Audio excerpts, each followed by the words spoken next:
So let me explain quickly. Welcome to the next NSL Live Talk, and here is NMP PCH HayaBusa. David and I, we just talked a few days ago and figured all out the technical stuff, obviously, and it all works because we are live and it's working. Thanks for taking the time, first of all. I'm sure you just have your training, an intensive training day behind you. And who was jumping? Okay, so let's explain. Neil Willems is sitting right next to David. Hi, Neil. Hi, Kurt. How are you? I'm good, and you? And good, thank you. And then there's the senior of the team now, Dennis Prate, next to him with a red sweater. Hi, Dennis. Hey, Kurt.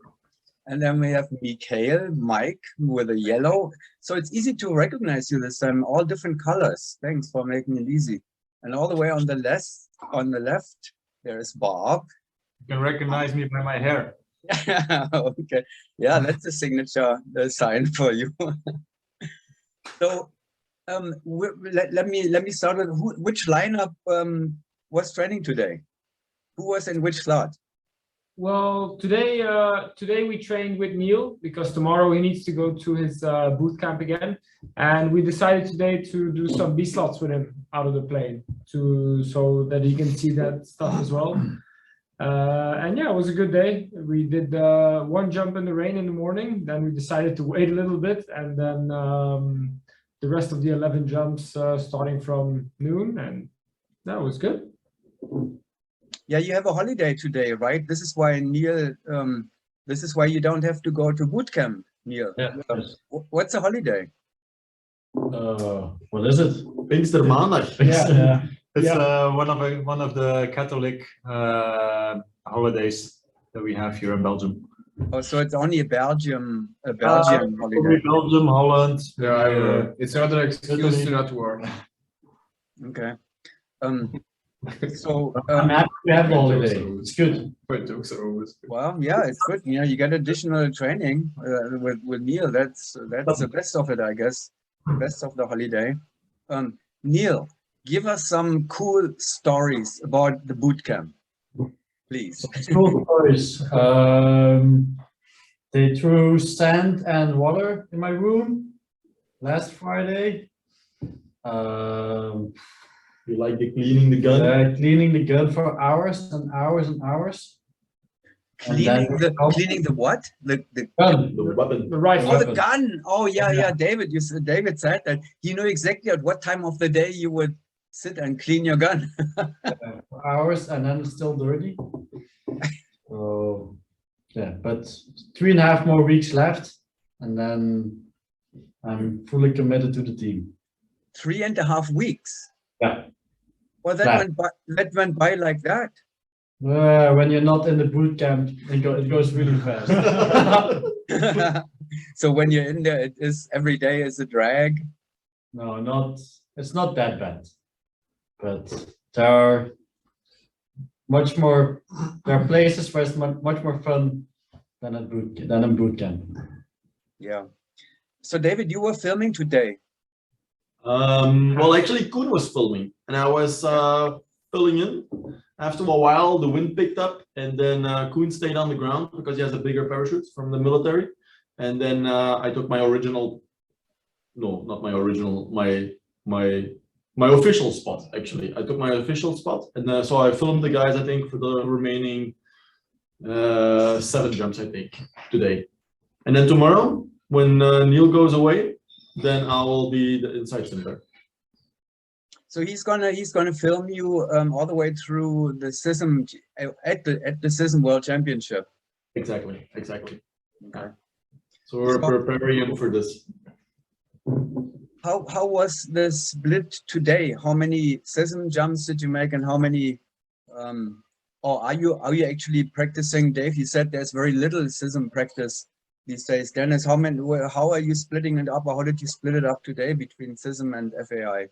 Since with Neil we're not doing CISM, we're not doing the meet. There's no point in doing CISM with him. I think it's nice for him to do the different exits and all that stuff. So when Neil is here, we're not training CISM, But starting them from tomorrow when Dave steps in, also because it's the last 4 days that we have before CISM, we will train a lot more CISM. At least half of the day we will do CISM. And then depending on how we feel with the jumps, we might add more or less. So you have 4 more days left of training for the system. Yeah, until Friday. Yeah. Well, so is it beginning next week on Monday, Tuesday, or where are you traveling? I forgot where it was this year. It's in Austria this year. Austria. Gosing, and we leave on the 15th. So we take the car, like we have a military van, and we drive on the 17th. 20th. 20th. The 20th. So on the 20th, we drive up. Yeah, I remember that you did the same. You had a which I was going with your military van at some point. When was that? We were. No? What? Who? Where? Kurt in the military. We went somewhere. Right? I don't know. Was that in Saint Louis? I think it was in Saint Louis, exactly. Just to go to town and then back or something. So yeah. So the big military van. That's right. So this time it's a little bit longer trip from Belgium to Austria. Well, I mean, it's gonna be the same trip almost as when we used to drive to Spain. I think it's about 11, 12 hours, something like. I mean, it's not that hard. You just sit, you wait, you leave in the morning, and in the evening you arrive. So it's not that hard. It's a day of traveling, and on the 30th, then we come back. It's a day of traveling. Okay. Your time in the center inside, so it will soon be over, Dave. Well, I have 24 more days to go. Well, who's counting? But you never know. 24 more days. He still needs to pass, huh? You know, that's why I say you never know, huh? He says 3.5 more weeks, but he doesn't have his beret yet. Yeah. So between I looked at the 2 videos, of course, one with Neil and one with David. You hardly see a difference there, right? What do you think, Neil? Are you happy with your if you compare your videos with the ones with David in there? Are you getting there? Not yet. It's still a big difference between me and Dave. But well, let's ask your team partner. He can probably tell more about it, Bob. What do you how's it going there in the rear piece? I think the main thing that Neil is lacking is just a lot of jumps, which makes it hard for him mentally to stay on top of each jump, because there's so much tips that he has to think about, and then he has to remember the jumps. We are going at a pretty fast pace, jumping wise as well through the day. So we're running in between loads, and of course it takes there are no secrets. You have to jump to learn a certain slot, but there are some parts which are different than what Dave has, but for sure not less good, let's say. But just getting into that rhythm will take a little bit more time, but we are sure that with some more, a couple of 100 jumps, that is going to be there. So now you have 18 plus 11, right? So 18, that's 29 and 1. So we are at 29 training jumps at this point. Is that right, David? After following your. Well, yeah, the first part is correct. But now, because we trained on Saturday and Monday, we did 24 more jumps. So 18 plus 24. 18 plus 24. Yeah. Well, also that is only counting from the tunnel meter. We also had training with him before. But the thing is now it's maybe not the fair assessment to go too deep into these jumps, because you also have to recognize that he does a whole week of boot camp. It's pretty tiring. And so he needs the weekend to rest to be ready for the next week of boot camp, but we use him then here to jump. So in a way you have to take that in account as well, that he's maybe not 100% fit and with his head into it, but it's good for him. I think that he sees some exits, that he's just in the sky with us. And then if we take it not too seriously at this point, I think it is still beneficial. Mike, how is your work with him? I mean, he's working with, together with everybody, basically. I mean, mostly with Bob, of course, his peace partner, and then, but also with you in the center. And some of your training, as you have set it up right now, is exactly for that, the center work with you and Neil instead of with Dave in there.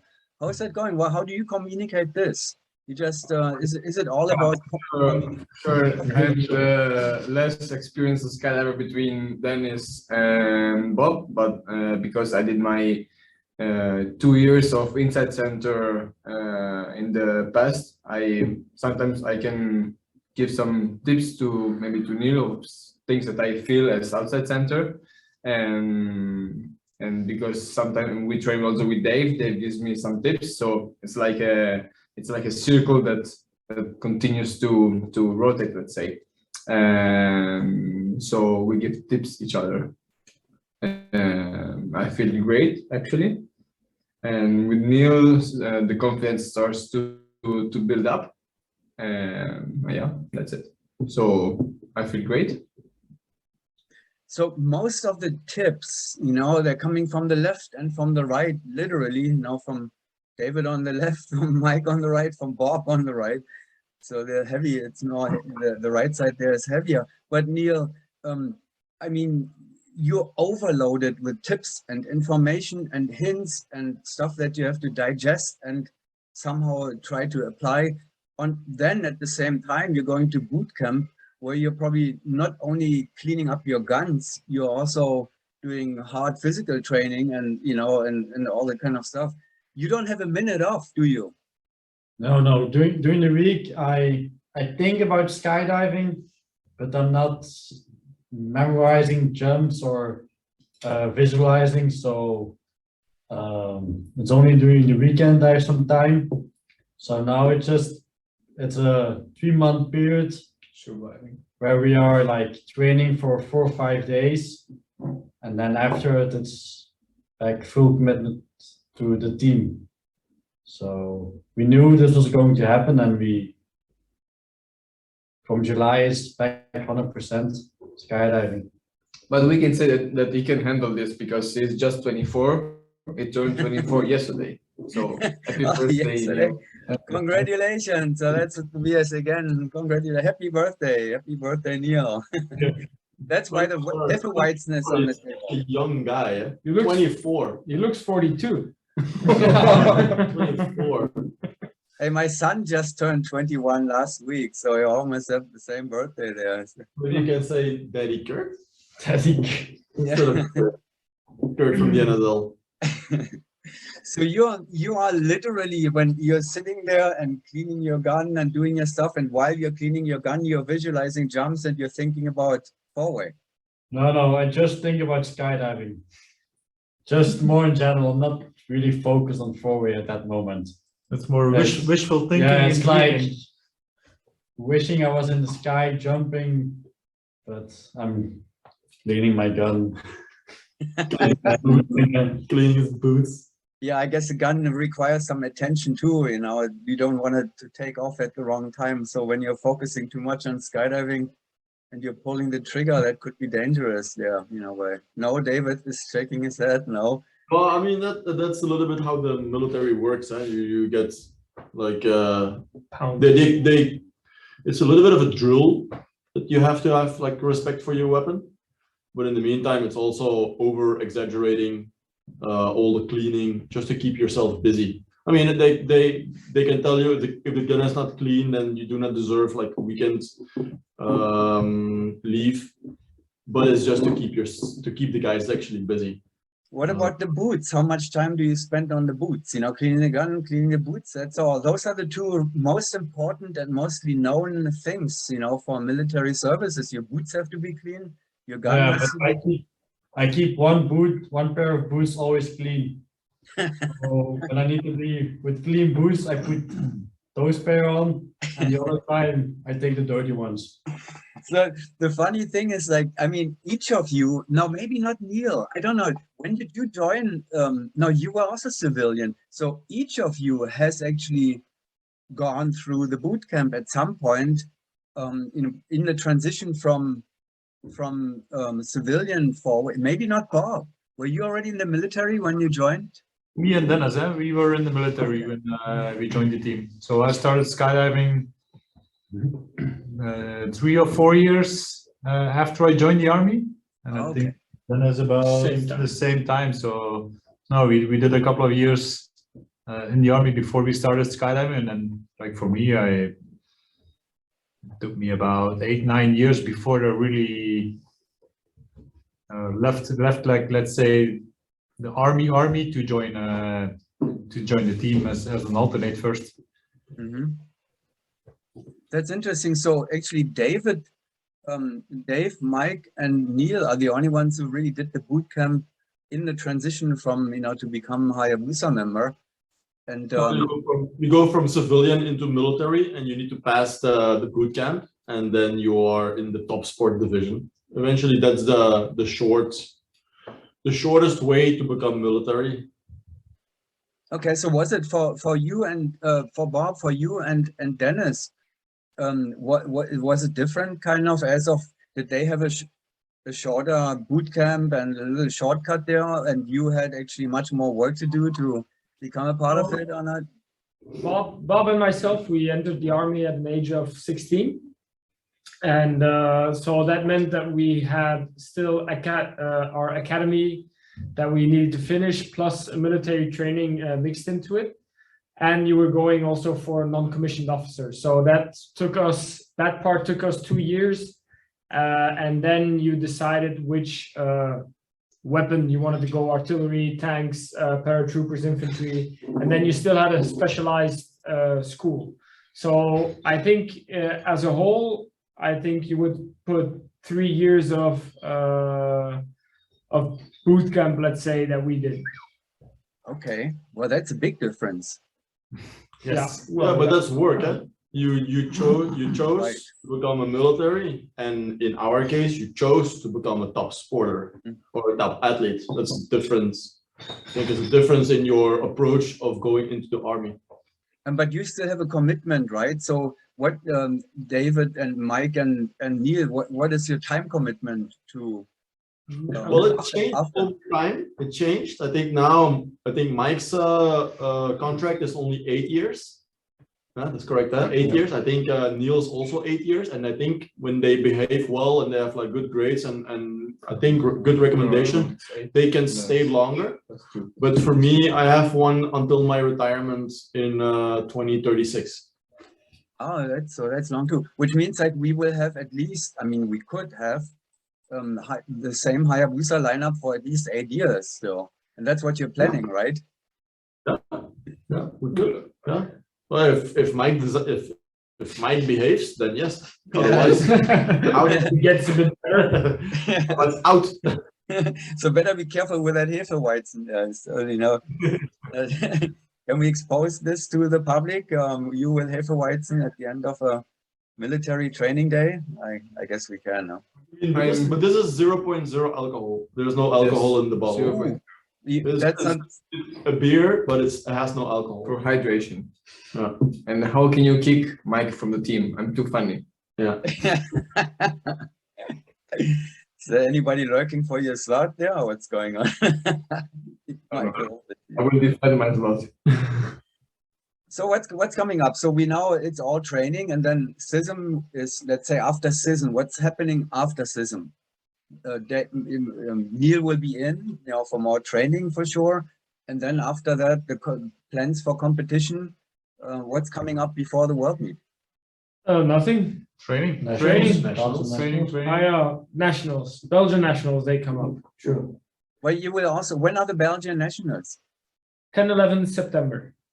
Okay, so you could actually do, the meet that Arizona Airspeed set up, the Texas pre-nationals or whatever. That's a time where you could train and compete at the same meet.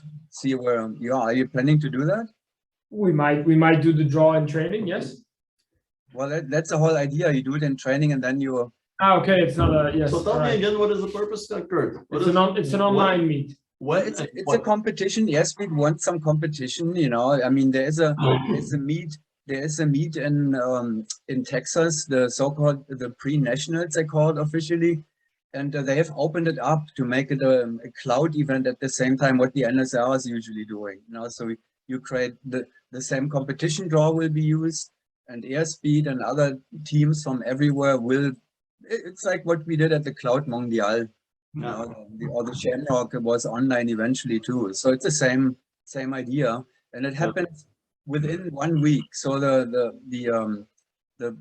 event in Texas is the second last weekend in July, and that's when we encourage everybody to do it. But the weekend afterwards, you can still do it if it doesn't fit to the first weekend. That's basically 1 whole week to do the competition, the 10 rounds. So that's 23, 24 July. Correct. And you have to do it in that week, that weekend, or that week after? This weekend or the weekend after. Okay. Does it fit in the schedule? No.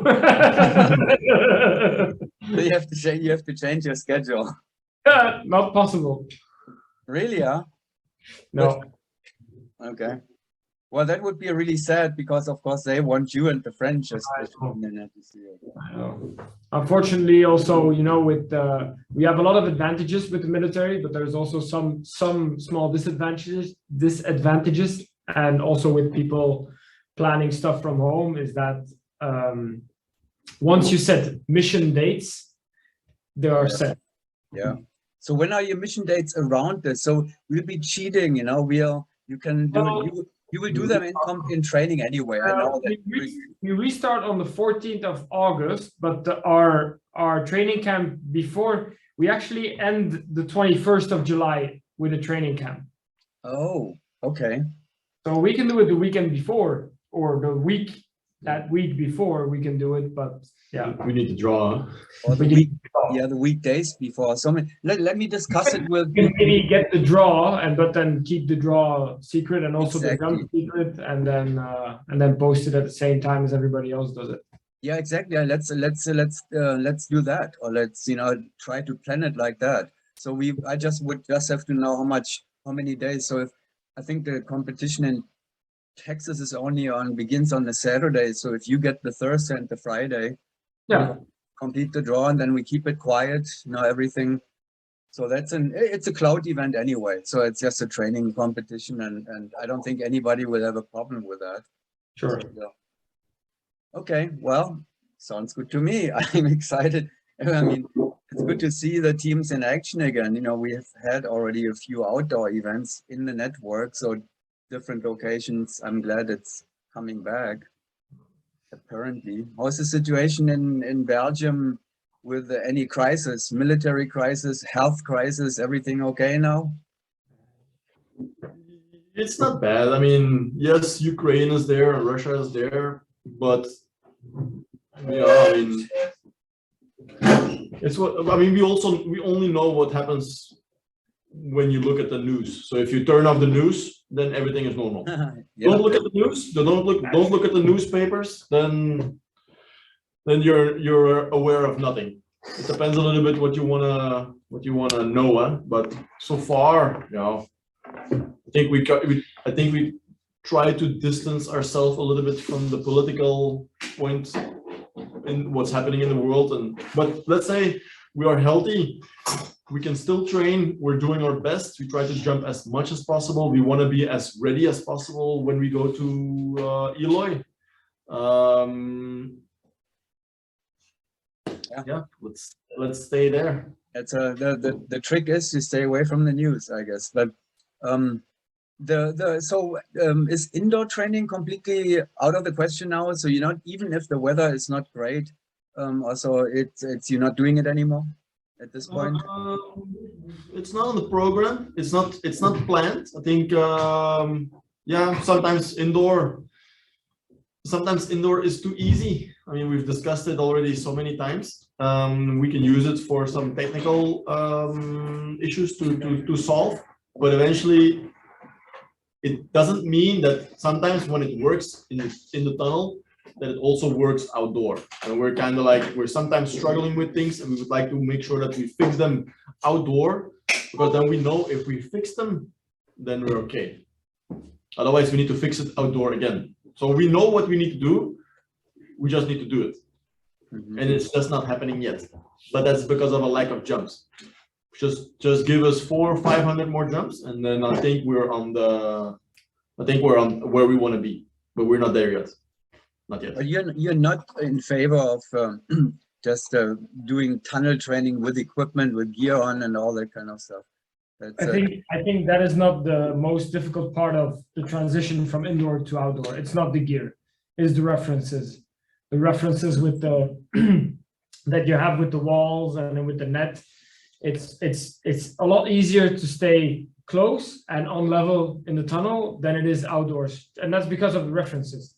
And it's not, for us, it's not the gear that is the most difficult part. It's the references, and that you can only do by skydiving. And exits.